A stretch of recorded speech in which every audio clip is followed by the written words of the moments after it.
This segment of CoastLife is sponsored by Miller Pools and Outdoor Living. Well, I know today specifically might be a hard day to wrap your mind around opening up your pool for the season, but it actually is a good time to start talking about it, getting these conversations in. So we've got Colby Miller with Miller's Pools joining us on the CoastLife couch today. Last time we were chatting with you, we were sort of talking that generic pool maintenance, maybe for people that wanted to build their dream pool, which you guys, of course, are the option for. Yes. But we're going to get into some of that opening, closing dates of the pool. So again, today's sort of a rough time to be thinking about it, but for those who are looking to open their pool, what are the steps?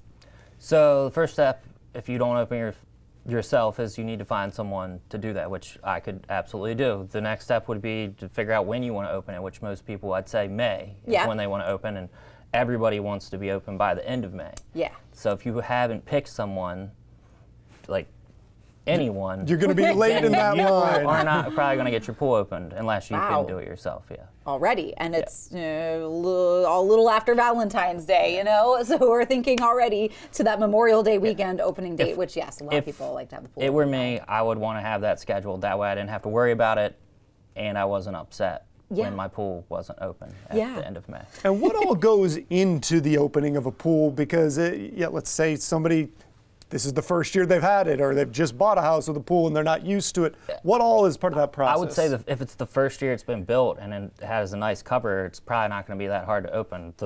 Where we would run into problems if it was closed for a couple years and you don't know what you're getting into, and then that person definitely should call immediately and figure out, if it was closed properly and everything else, like everything works, if it's leaking, if there's problems, like hopefully no one's going to have that issue because they use their pool every year. But in general, a new pool is probably going to be pretty easy to open. Yeah, but also, I mean, like we said, if you're moving into a space that's new for you, but maybe it's previously owned and you've never owned a pool before, you don't know what to look for when it comes to looking for leaks and cracks and things that the experts here do know what to look for. Plus, I think a lot of people maybe bite off a little more than they can chew when it comes to that pool maintenance, because there is a lot. So what is the sort of day-to-day, what should people be doing to maintain their pool so that when opening day rolls around, it's easier? So you want to close it properly, which means like you want to drain it some, maybe you want to blow all their air lines out, or all the plumbing out with air, seal them, and then you're going to reopen it. You're going to want to test and see how to balance it. So balance the pH, make sure your chlorine levels are right, and all those things that go along with it. And depending on the type of pool, like that can get complicated. Sure, yeah. I mean, it already sounds complicated to me. And I'll put it this way. It's not something that I would like to undertake myself. So that's where you bring in the experts for that. Yeah. Right, so not only do you guys build people's dream pools, but you help maintain them as well. Yes, so you could do weekly maintenance, bi-weekly maintenance, which means cleaning, or monthly cleaning.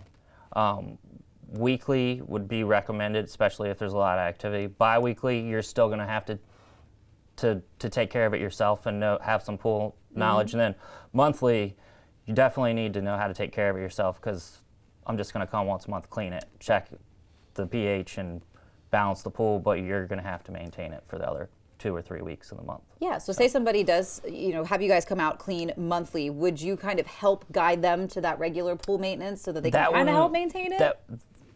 Week to week? For someone like that, they're probably just going to say, I just want you to do it once a month because I travel that week or whatever. But like they're probably going to have knowledge. I wouldn't recommend that. A beginner sign up for monthly. If someone just catches on, they're there every week and watch me, and they're like, hey, I know how to do this now, I'd say, okay, I get it. But it takes seeing what the experts are doing to understand it. Now, you talked about the importance of getting sort of on that list or getting your appointments made if you want to have your pool cleaned. Is there anything similar to say, this is the year you've decided I want a pool put in? Is there sort of a best time in the year for that? If you want a new pool, then you definitely want to call like immediately. Yeah. If you want one for this season. Yes.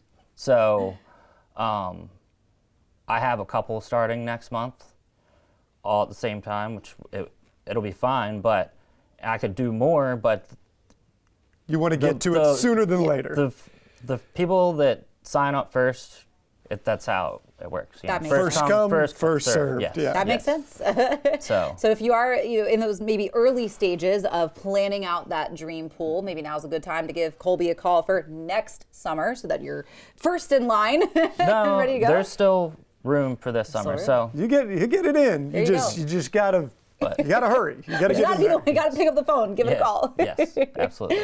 Perfect. Well, Colby, I think this is great for a lot of, it doesn't feel top of mind, but it should be for this time of year as people are getting ready to maybe hit that Memorial Day weekend opening date for their pools. Again, lots of people. And I know I spent a summer in a house with a pool, and it was a lot more maintenance than I thought it was. So if you don't want to worry about it, then they've got you covered too. Yes, Miller Pools, absolutely. Which is awesome. Well, Colby, thank you for coming in. Thank you for having me. And getting us in a summer state of mind on a day like today. We appreciate that. But we also know that we've got a lot of people with big hearts and love to give back to our community. We've got a way that you can help out the Rehoboth Beach Volunteer Fire Company when CoastLife gets back.